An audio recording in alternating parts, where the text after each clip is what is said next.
Good morning, everyone. It's my pleasure to welcome you to HUSECON 2025 and this talk today.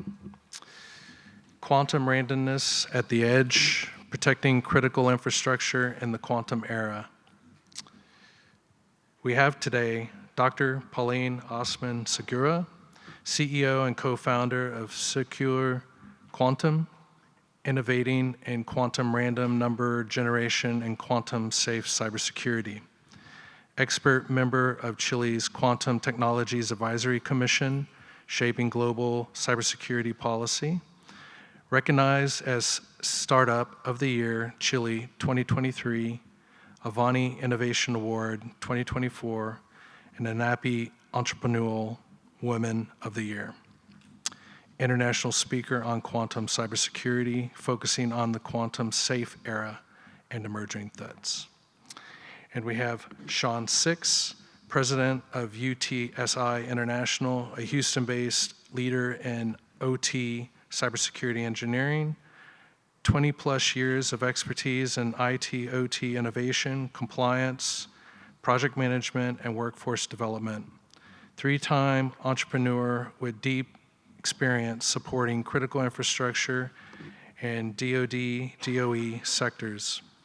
Frequent industry speaker and panelist, leading multinational efforts to secure and modernize OT environments. Please, let's welcome Sean Six.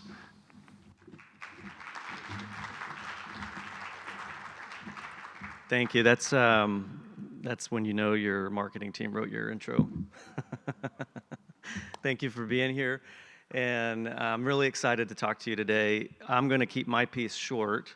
Dr. Paulina was kind enough to fly in from Chile to be here with us this week. And she is a PhD in physics, and I have 2 degrees in business. So one of these is not like the other, and I want to give you as much time with her as possible. So we talked about this. I think the main point here is I've been working in critical infrastructure for over 20 years, everything from Australian mines to Gulf of Mexico oil wells to nuclear facilities, you name it. I've been under the hood, or my company, the company I've worked with has been under the hood.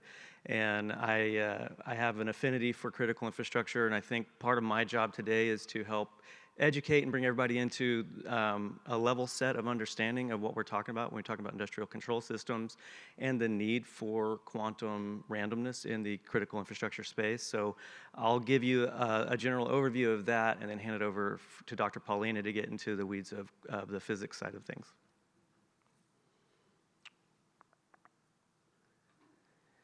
So this is my gracious artist, Grok, helped me create the smarter mouse needs a smarter mousetrap. So the idea today is that while quantum computers are not being used that we know of for cyber attacks and for hacking, we do know that they have tested it in a test bed. So last year, maybe it was 2 years ago in China, we had the first quantum computer used to break a 22-bit encryption or an RSA encryption. For those of you that know what that is, it's not that big of a deal. 22 bits is not at all what's deployed out in the real world. We're talking 4,600 and sometimes even more bits. So it is not astronomical that they were able to do that. But the idea is with supercomputers, AI and quantum computers, they will be coming after the infrastructure. Hackers will be coming after the infrastructure. So our goal at UTSI, we've been in critical infrastructure. I've been in it for 20 years. UTSI has been doing this for 40 years. So we've got a deep bench of expertise. We're system agnostic. We're vendor agnostic. Our job is to integrate, modernize, and make robust critical infrastructure so our process control systems are protected from the outside world. And so we have a huge focus on OT cybersecurity as a result of what we do, and having been in it for 40 years, we've seen the different types of attacks, and I've personally been on the operator side longer than I've been on the consulting side. And there's a lot of things we can't talk about that I experienced, and as a consultant, there are things I can't talk about that I've seen happen in water authorities and nuclear facilities that are quite scary, actually. That one of the things I want to focus on today is there are things you can do as an operator today to help protect and mitigate that risk. So while we see evolving attacks, we have to adapt and have defensive measures. So smarter AI-powered detection tools. We're partners with Clarity and Nozomi and companies like that. Again, we're agnostic, so we go out and we look at the suite of tools. What can we put in place now to do an assessment, to actively monitor your operational technology network? When I got into it, that word OT didn't exist, so we called it Process Control Network. And then how do you put in a framework? And that's one of my strengths, is putting in frameworks for continual improvement. So we've done this with everything from project management to innovation, and now for cybersecurity. So how do you put in an adaptive process and framework so that you can stay ahead of the attacker? So when I got into this 20 years ago, for those of you that were in it 20 years ago, I was on a rotation program at an oil company in Oklahoma, and I heard the phrase SCADA. Does anybody know what SCADA means, or do you have experience with SCADA? Okay. So SCADA was on its own network called the Process Control Network. We all refer to that now as the Operational Technology, or OT. So we had this walled garden. And we had this ability to protect everything. We had a moat just by being disconnected from the internet. And so you had the process control network, and you had the internet, and that's where your ERP system and your finance and accounting and email and all that lived. And never the two shall meet back in the day. And we had essentially little internet access, or very few ways to connect. It was very difficult, and it was very technical to connect to this world. And we had sensors. Because it was so hard to connect, we had open flow. And it was essentially, here's all the data, all the time, unencrypted, uncompressed. So one of the attacks I experienced while I was on the operator side was somebody they called it sneakerware. They walked in, they plugged in, they had full access to our control system. No way of detecting it, unencrypted, open flow. They could take control. They could literally send green light to the control room while causing a red light in reality. So I've seen this evolution of, now we have IoT devices everywhere. Your vendor wants to give you all the data all the time, and they want to make it super easy to plug and play. And so they have everything open, every port, every serial, unencrypted, password's password, admin. You can log in if you know what you're doing. You've got lower WAN, Wi-Fi, Bluetooth. So there's 7 ways to Sunday to connect to that device. And wireless points are everywhere, and it's hard to tell what you have. When we do assessments, sometimes we'll find 70 to 80% of the network that was provided to us that they said, here's what we have, is inaccurate. They have other ways to connect that they didn't even know they had open. So multiple tunneling methods in that network as a response of this open communication everywhere all the time. So we have increased exposure, and we have a greater risk. So what we have proposed, and what you can do as an operator today, while the quantum risk is not present right now, it is growing. But to get ahead of that, we propose in the industry what's called zero trust, which is all those devices, when they roll out, they don't trust each other. And how do we allow them to pass data with a zero trust? So Paulina will be talking about that later, but essentially you have cryptographic keys that are deployed at the edge, and they are authenticated between each other using like an RSA. The problem with RSA is it is algorithmic. So if you can, and that's what the quantum computer was able to do, again, only on a 22-bit encryption key, but it was able to reverse that algorithm. So it was able to break the 22-bit, and it's not in the too distant future that we will likely see a hack breaking the 4600-bit encryption.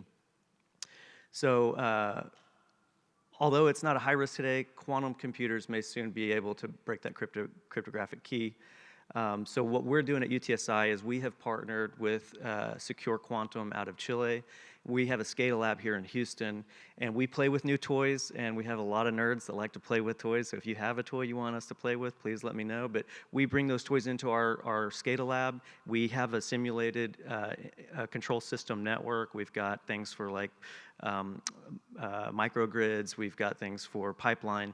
So we have different tools, different sensors that are measuring things, and we simulate the Purdue model, if you're familiar with that. So that's where you get the zones and conduits, and we helped write the standard for 62443 3-2, which is essentially an upgraded security model for OT architecture.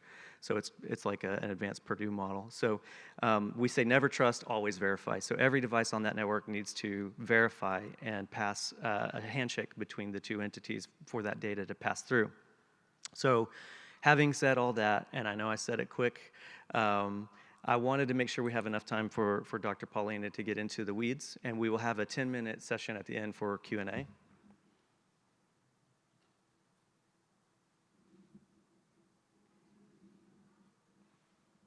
And Dr. Paulina.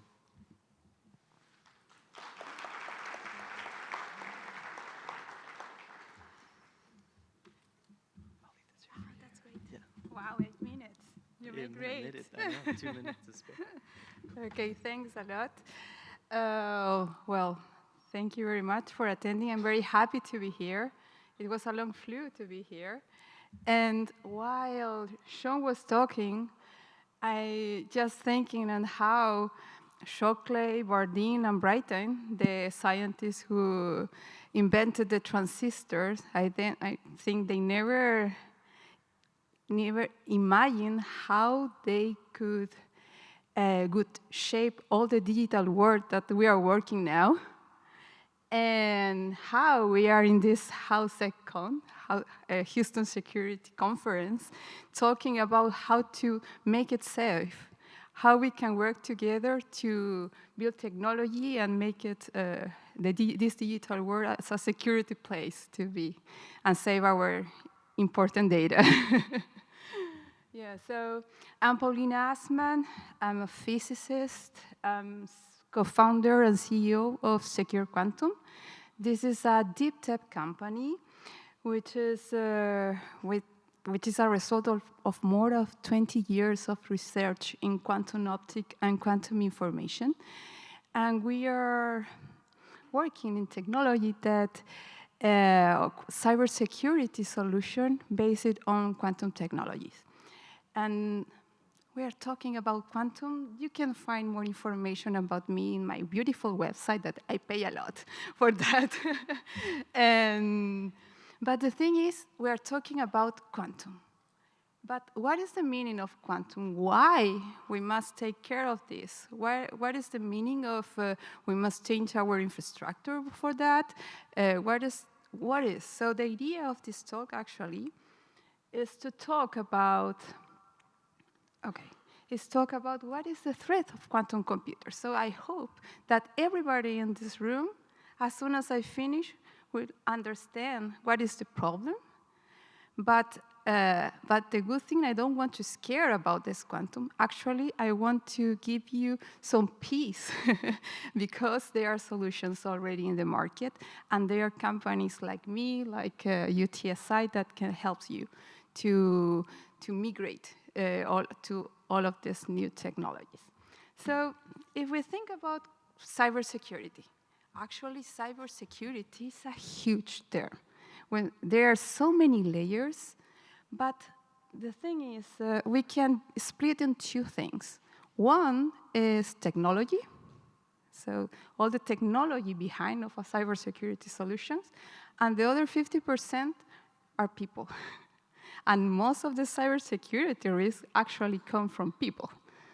And so there are several technologies that can help us, but the thing is, even though they have a lot of solutions for different layers, I think we are living really a revolution of new technologies.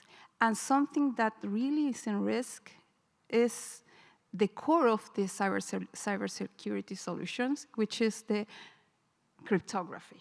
So from this technology is the cryptography that we are using now. We are using for more than 50 years. The solution of RSA, AES, is come from the 70s or 80s.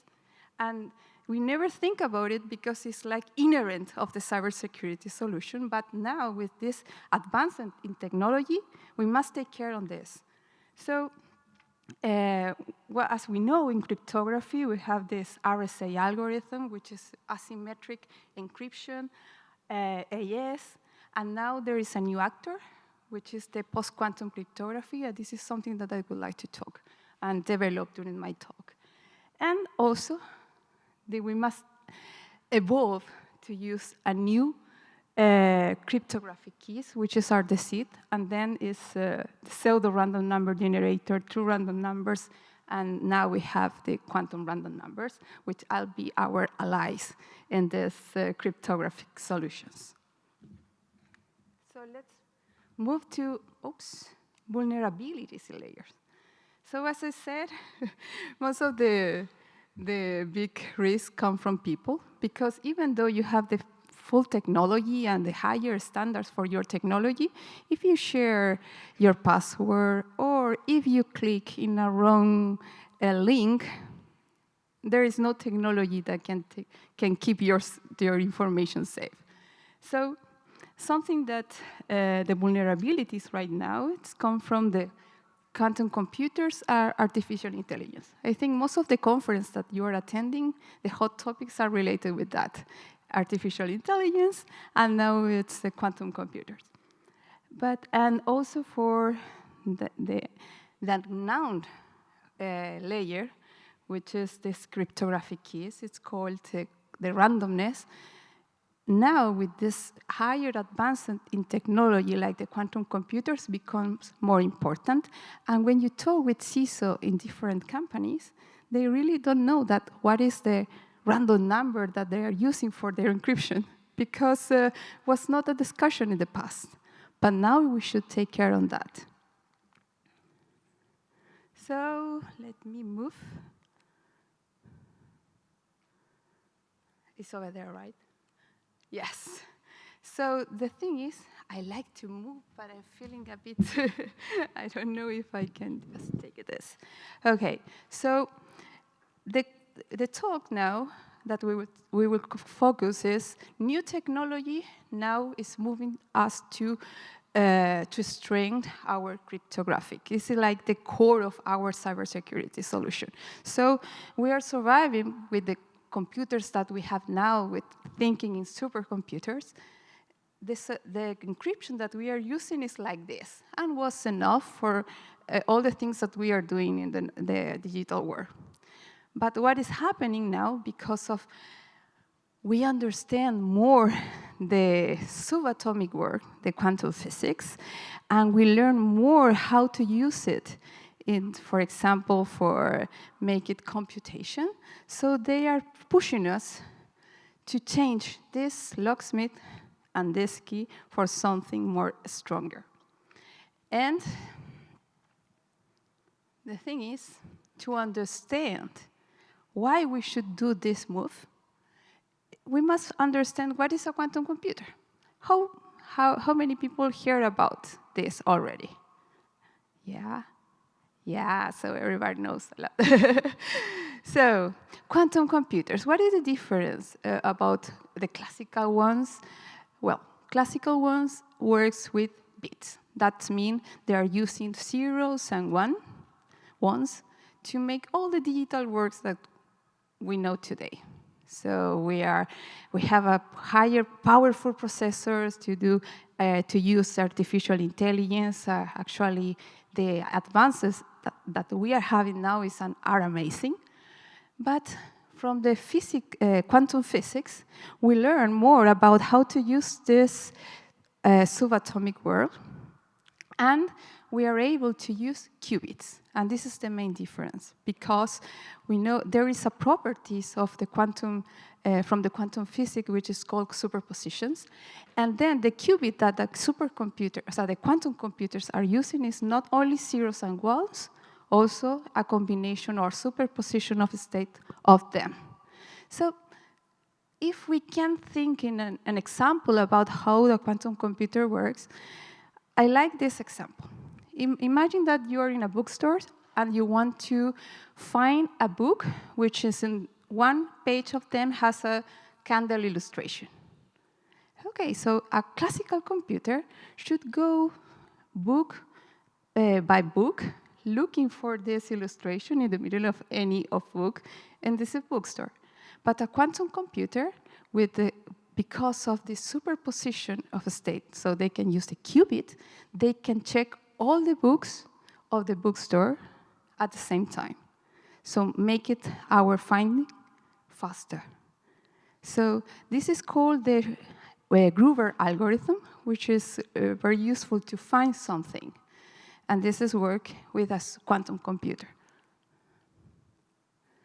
So let's see. But what happened?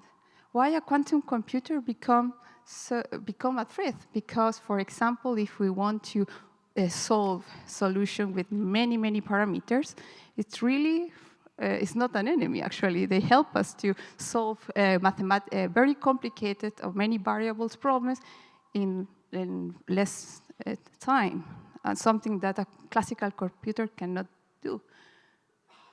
Well, where is it's not a quantum this. Okay, so when become a threat, you know, there is a story of Richard Feynman was the first physicist that was talking about the power of we can use the quantum physics to create a quantum computer. And one of his questions for someone in the audience said, what a quantum computer can do better than a classical computer? And then a bright guy called Shor, the last name is Shor, find how they can factorize big numbers too easy, and this is something that a quantum computer can do better than a classical one. And wow, what happened? All our cryptographic, the most important cryptographic algorithm is related with the difficulty to find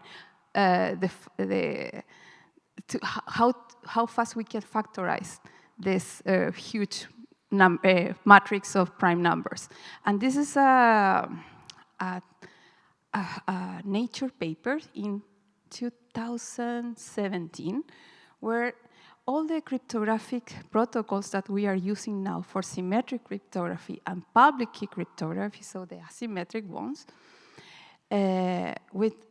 without a quantum computer are safe, but after a quantum computer works with higher numbers of qubits, because it's now the actual quantum computers are a bit noisy and not so good to make this kind of calculation, but as soon as it's possible to have a good quantum computers, Shor is completely broken.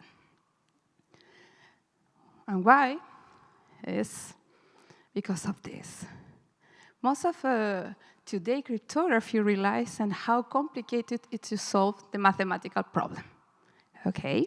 So all of our public key encryption, digital signature, key exchange algorithm like RSA, AES, elliptic curve, Steve-Hellman, is related at how complicated is solve these problems, mathematical problem.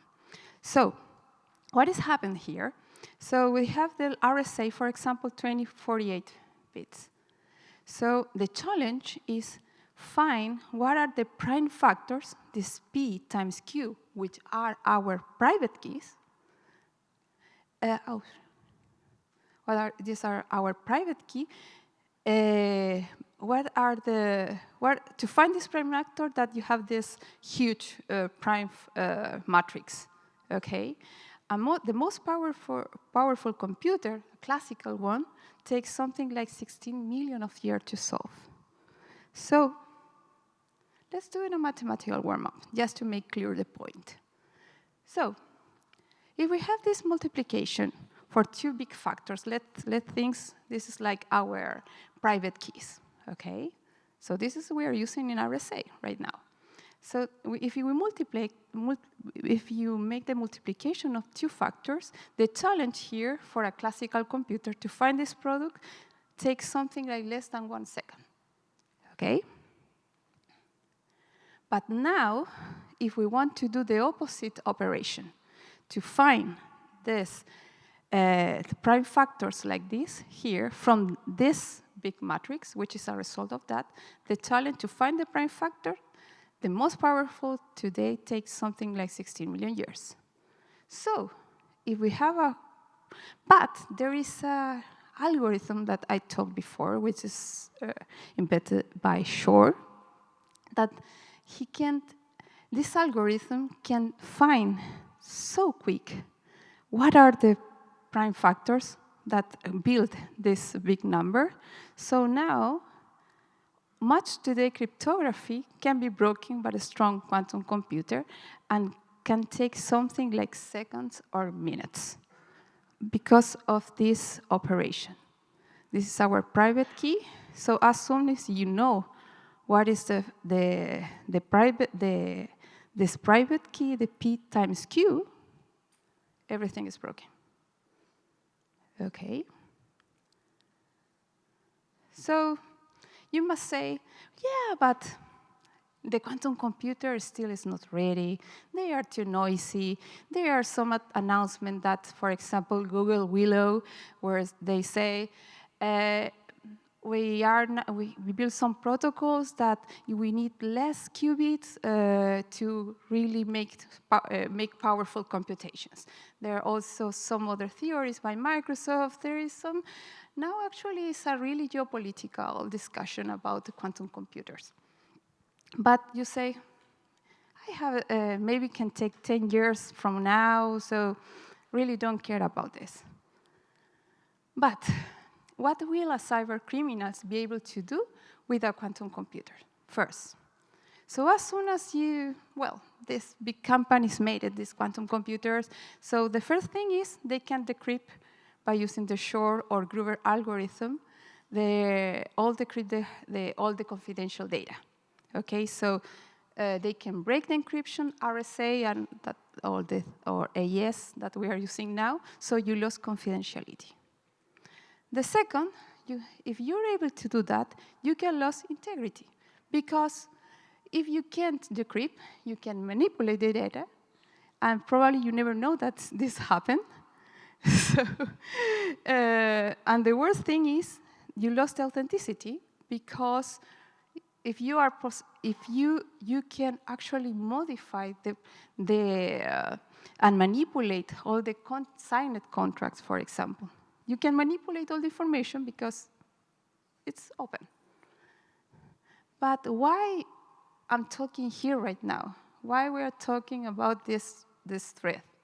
Actually, it's because now governments or these cyber criminals are storing your critical data.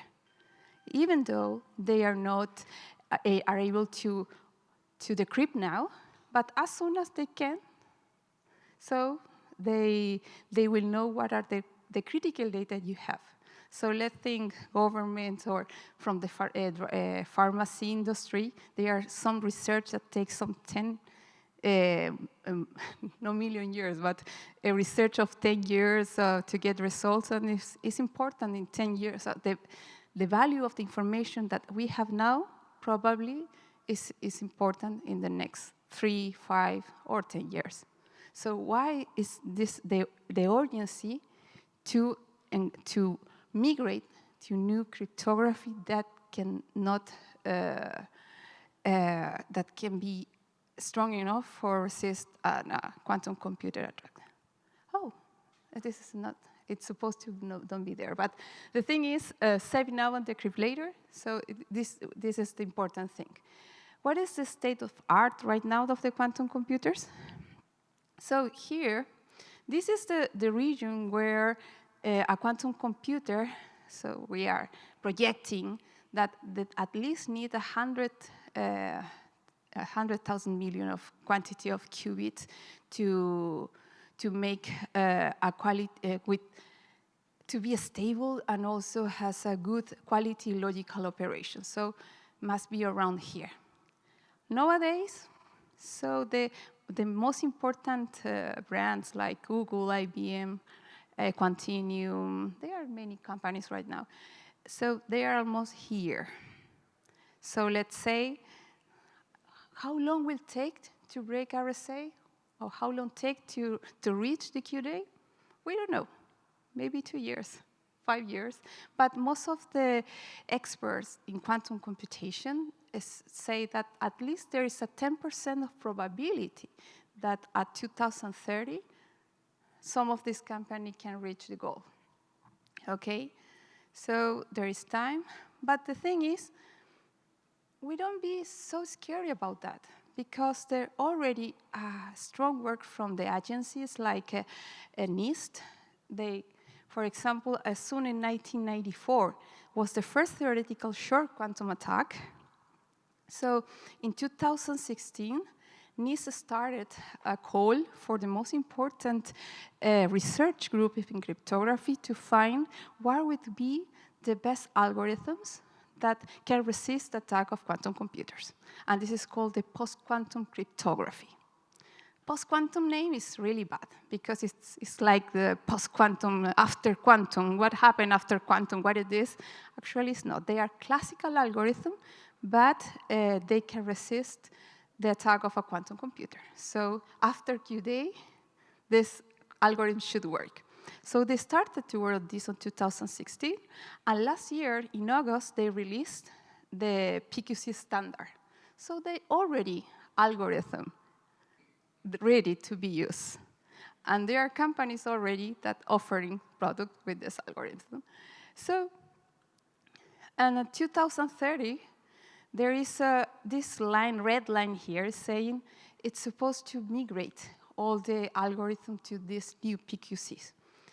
And it's not because of the agency. Actually, it was a Quantum Prepared Act in 2022, which is a law. This was proclaimed by Biden president at that time. And all the public public agencies must migrate up to 2030, because until 2035, all of this, the migration must be full. And actually in Australia, the deadline is 2030. And there is the commercial NSA, National Security Algorithm 2.0, that were published in 2022, where all the public agencies should migrate to this PQC, which is for FIPS 203, 204, or 205, which is related with asymmetric algorithms and digital signatures. Ouch, ouch. So everybody's on the table. So we have PQC algorithms. Already, they are standardized, and there are companies already offering this solution. So the idea is to know that is happening right now. There is a deadline, 2030, but you know more than me, which is your institution probably, to think about the migration is, wow, there are so many problems that the CISO should take care. So and now they must migrate to a new algorithm, but the thing is, at least the idea of this is saying, okay, you don't need to modify all your infrastructure. It's only to make smoothly the migration by adding some components, so there is no there is no change of the infrastructure, for example. So we have 36 years to prepare. You have 8 years to create the standards take. And now we have less than 5 years to make the migrations. So this is related with quantum cryptography, but as I said, this is also classical. They are algorithms. So the thing is, you have a strong algorithm, but how strong is this algorithm? It depends on the seed that you are using. If you are using bad seed, for example, this is a Deloitte document. Here is the link, but you can find the Deloitte QRNGs and you can download. So they made a classification for that, because now this part of the seed that fortify the algorithm become important. So there is from the bottom is how predictable it is. So from the bottom to the top, so there is in the bottom the level 1, which is solution of randomness, and you know most of the solutions that we find in the market are probably you have in your organizations are pseudo-random numbers. Pseudo-random numbers is related with algorithms again. So if the pseudo-random number generation, the problem is if you repeat the seed, they produce a longest string to fortify the algorithm. And if you repeat that, you repeat the same longer string. Then, if this happens, you can't predict how is the seed that produced this string, so make it vulnerable, this part of the solution. So then, if you have critical data, you move up, and there is the quantum random number generator. Quantum physics is unpredictable by definition. Is probabilistic, it's not deterministic. So the thing is, we use this property of quantum physics to protect our digital world. So, and there is, I was not in this conversation when this, this document was done. So actually, we are thinking in QRNGs and always thinking in the randomness. But the challenge is you cannot use you cannot use all, or you cannot think only in randomness. You also need to think about privacy. How privacy is the randomness that we are providing for our encryption. So there is another level, level 5, which is related with quantum information. This is device independent. And here we are. And this is something that my company is manufacturing now, which is a real self-testing quantum random number generation that can provide you not only a good randomness, also they can give you specific numbers to provide you privacy information. So you can audit from the first step how random is our solution and how private is the solution. So then you can have all the information from the beginning of the seed, then the algorithm, and so on. So, of course, we have all of these certifications. It's really easy to integrate for different HSM, KMS, and everything. And this is really important. When you think about seed, first, quantum is the most important election, and then ask you about the privacy, how you can prove that it's privacy at real time. Okay, so, well, just to have an idea, we are in different markets already. We are integrated with brands like Palo Alto, Thales, and different important ones in different markets. And now, if we think about to being quantum safe, it's not just a security flow. Actually, it's a threat that your entire digital business, that is a threat to your entire digital business model. So, what is the thing here is actually quantum computer is not a real threat because already we have solutions.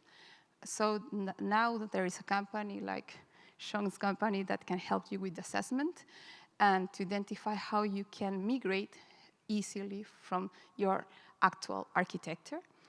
And so this transition to quantum safe technology has already begun. And don't forget, security started through randomness. And this is not, when we think about quantum, it's not just a strategic decision. So it's a strategic decision, but not just a technical one. So this is, I think, thank you. And now we have time for some questions. And I don't know, well, this is something that I want to share. Hopefully everybody understands now what is the real threat. And don't be in panic because there are solutions already in the market. Thank you.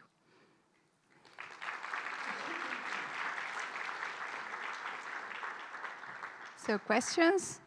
Or everything was really clear? Okay, over there. Hi. Thank you for setting the context. So talk about your device and how you got to where it is in terms of entropy and randomness and being able to be repeatable. So it's not just private, reputable, but how are you making a device that is handling the entropy and doing everything that we need to do? That's I want to hear more about the secret sauce on the box you showed up there. Well, actually, those are really good questions. We use a photonic technology. So we use photons. And the behavior of photon actually is, for example, what is the secret we can think is related with the interferometer. So the path that a photon can choose is really unpredictable because it's a 50% one way or another way, okay?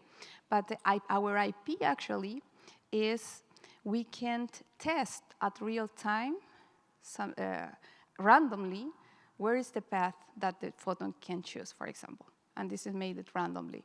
So, and this is a way that we can't, it's like you have, you want to wash your clothes in a wash machine, okay? Nowadays, the thing is, most of the company or the solution that you can find in the market, you must, when you calculate the entropy, you must estimate what is the lower bound of entropy. So you said, okay, this cloth is a bit dirty, so probably the less entropy is, you assume this value and program your wash machine, okay? But with our solution, we can estimate real analytically what is the lower bound of entropy. So we can tell you to the wash machine and program with the exact number that you must as a lower boundary of the entropy.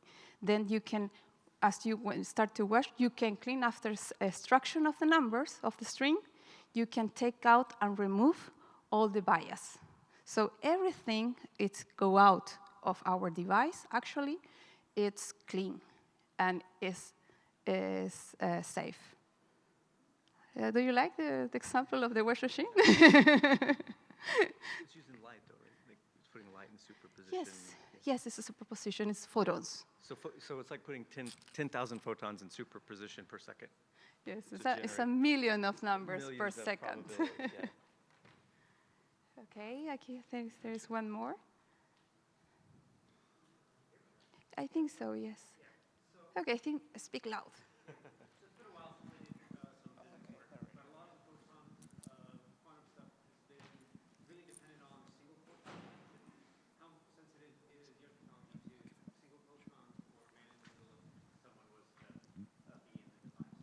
Well, actually, our detectors, this is the thing, because sometimes this is a play. I can repeat Do you the want question. to repeat the question that everybody can hear? So since you said you're using photonics, how sensitive is your device to single photon detection versus usually single photon detection is a really hard problem. So if you had a man in the middle or someone in the device, they could usually get more information than with other quantum systems. Yes, I love this question, actually. We are the third company that can build single photon detection because we want to have the single photon detection. Actually, the detectors are really expensive. So we build our own single photon detector to make it to lower prices for our device, to make competitive our device. The thing is, actually, this is the base. We use avalanche detectors, so sometimes the detector can detect one photon, no photons, and this is the bias that you can make with extraction. So the IP of us is, when you can measure the lower bound of entropy, this can help you to clean all the bias that can be done for the single photon detection. So it's like this. You're welcome. I would ask if anyone has any other questions to please come up because we have to end this one. So thank you for coming out. Okay. Appreciate it. Okay, thank you.